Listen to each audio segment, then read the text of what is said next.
नमस्कार। आज हम बात करेंगे एक ऐसे खाद्य पदार्थ के बारे में जिसका पूरे विश्व में बहुत आयत रूप से उपयोग होता है, परंतु अभी के समय में ये चलन आ चुका है कि हमको ऐसा लगता है कि ये फूड आइटम जो है इसमें कुछ बहुत ज़्यादा न्यूट्रिशनल वैल्यू नहीं होती, इसके हमको फ़ायदे कम है और नुकसान बहुत अधिक है। इसीलिए जब हम किसी सोशल मीडिया में पढ़ते हैं या फिर अपने दोस्त यारों से बात करते हैं तो ऐसा लगता है कि इसके कोई ज़्यादा फायदे नहीं है, इसलिए इसको नहीं खाना चाहिए और इसको खाने से हमको नुकसान ही नुकसान है। आज हम बात करेंगे ऐसे ही खाद्य पदार्थ के बारे में जिसे हम राइस या चावल के नाम से जानते हैं। राइस हमारा, अगर भारत की बात करते हैं तो नंबर 1 प्रोडक्शन है हम राइस के लिए। और ओवरऑल जब खाद्य पदार्थ की बात होती है तो विश्व में 4 मुख्य खाद्य पदार्थों में राइस का भी रोल बहुत इंपॉर्टेंट होता है। 4 जो मुख्य खाद्य पदार्थ हैं या जिसको हम स्टेपल फूड बोलते हैं, उनमें मक्का या जिसे मेज या फिर गेहूं या जिसको हम व्हीट, नेक्स्ट है राइस या जिसे हम चावल के नाम से जानते हैं, और अगला है जौ या जिसको हम बार्ले के नाम से जानते हैं। ये 4 जो फूड हैं ये स्टेपल फूड्स हैं। सामान्यतः पूरे विश्व में एक बहुत बड़ी आबादी है जो इनका ही उपयोग करती है, और इसमें भी राइस करीब करीब विश्व की आधी आबादी राइस का किसी न किसी तरीके से खाने में उपयोग करती है। अभी क्या हुआ कि हमको ऐसा लगता है कि राइस से हमको सिवाय कार्बोहाइड्रेट या एनर्जी की कुछ और ज़्यादा नहीं मिलता, इसीलिए धीरे धीरे नए कंसेप्ट के हिसाब से अब हम लोगों ने चावल का उपयोग करना कम कर दिया है। आज मैं आपसे वीडियो में बात करूंगा चावल के बारे में और चावल के गुणों के बारे में।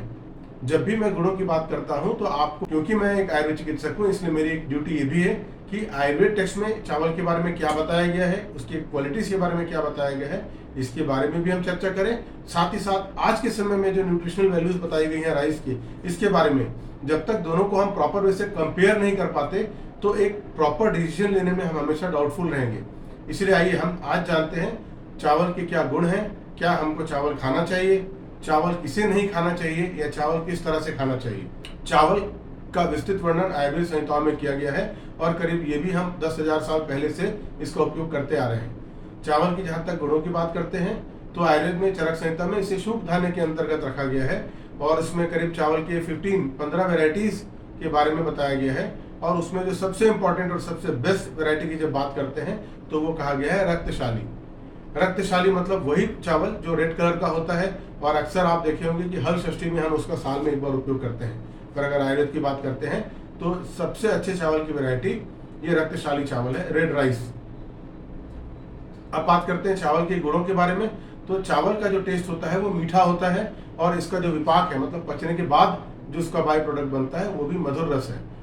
जहाँ तक चावल की तासीर की बात करते हैं तो चावल जो है ये शीतवीर्य है या ये थोड़े से आपके शरीर में ठंडक लाने वाला खाद्य पदार्थ है। इसके अलावा चावल के बारे में बताया गया है कि ये थोड़ी मात्रा में वातवर्धक होता है, इसीलिए ऐसे व्यक्ति जिनको वात रोग से परेशानी है तो चावल का उपयोग सीमित मात्रा में करना चाहिए। सिर्फ और सिर्फ अगर आप चावल ही अपने भोजन में शामिल करते हैं तो हो सकता है आपके शरीर में वात का प्रकोप हो। चावल जो है ये मल को बांधने वाला है, इसके साथ ही आपके मल को अल्प मात्रा में लेकर आता है। वैसे भी मैं अभी आपको आगे बताऊंगा कि क्योंकि चावल में बहुत ज़्यादा फाइबर कंटेंट नहीं होते, इसलिए आपका स्टूल का अमाउंट चावल नहीं बढ़ाता है। इसलिए ऐसे व्यक्ति जो लोग बहुत ज़्यादा सिर्फ और सिर्फ चावल का उपयोग करते हैं वो उनका मल बहुत ज़्यादा मात्रा में नहीं आता है और थोड़ा सा बंधा हुआ आता है। इसीलिए अगर कोई व्यक्ति कॉन्स्टिपेशन से ज़्यादा परेशान है तो उसको चावल का उपयोग कम करना चाहिए। और ऐसे व्यक्ति जिनको बहुत लूज स्टूल आता है, बहुत बंधा हुआ मल नहीं आता है, उनको चावल का उपयोग जरूर करना चाहिए। इसके अलावा चावल के एक गुणों में ये भी है कि वह स्निग्ध गुण युक्त है, थोड़ा सा लुब्रिकेटेड है, इसीलिए चावल आपके शरीर में ब्रीहण का काम करता है। ये आपके शरीर के वजन को बढ़ाता है। वेट बढ़ाना हो तब भी हम चावल का उपयोग करें, ये ज़्यादा बेहतर होगा। इसके अलावा एक चावल का ये भी गुण है कि ये शुक्र और मूत्र की प्रवृत्ति कराता है, मतलब जो चावल है ये डायूरेटिक क्वालिटीज भी रखता है। इसीलिए ऐसे व्यक्ति जिनको ये शिकायत होती है कि उनके यूरिन की मात्रा कम होती है या कोई ऐसी परेशानी है जिसमें कि यूरिन कम आता हो तो उनको भी चावल का उपयोग करना चाहिए, उससे यूरिन की प्रॉब्लम दूर होगी। साथ ही साथ ये बहुत अच्छा शुक्र लाने वाला भी आहार द्रव्य है। इसके अलावा भी जो मैंने आपको बताया कि सबसे अच्छा जो वैरायटी है राइस का वो है रेड राइस या रक्तशाली जिसको हम बोलते हैं। इसकी एक अच्छी क्वालिटी ये है कि अगर आप इसका सेवन करते हैं तो ये आपके शरीर में होने वाले प्यास को बुझाता है। जो अगर आपको थर्स्ट बहुत ज़्यादा प्यास लगती है तो आप रक्तशाली का उपयोग करिए, रेड राइस का उपयोग करिए, आपकी प्यास बुझाएगा। और साथ ही साथ आयुर्वेद में इसको त्रिदोष शामक कहा गया है, मतलब ये सभी प्रकार के दोषों में कमी लेकर आता है।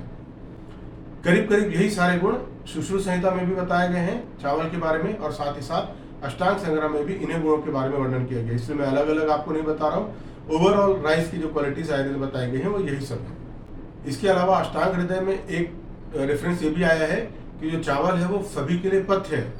पथ्य कहने का मतलब ये होता है कि हर एज के लोग इसको खा सकते हैं, कोई सच कॉन्ट्राइंडिकेशन नहीं है। साथ ही साथ ये पचने में बहुत लघु गुण युक्त है।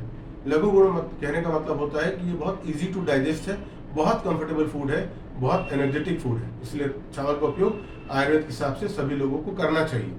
अब हम बात करेंगे मॉडर्न रिसर्च क्या कहता है, जो न्यूट्रिशन साइंस क्या कहता है, चावल में क्या पोषक तत्व है या नहीं है, और क्या क्या फायदे हमको इसका सेवन करने से मिल सकते हैं। इसी तरह अगर आपके मन में भी किसी खाद्य पदार्थ को लेकर सवाल है तो कमेंट में जरूर लिखिए। मैं कोशिश करूंगा इसके बारे में, अगर मुझे जानकारी मिलती है तो मैं आपके साथ शेयर करूं।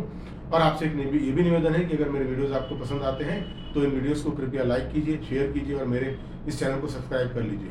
आज के समय में अपने आप को स्वस्थ और सुरक्षित रखना ही हमारा मूल मंत्र है। इसलिए स्वस्थ रहिए, सुरक्षित रहिए। धन्यवाद।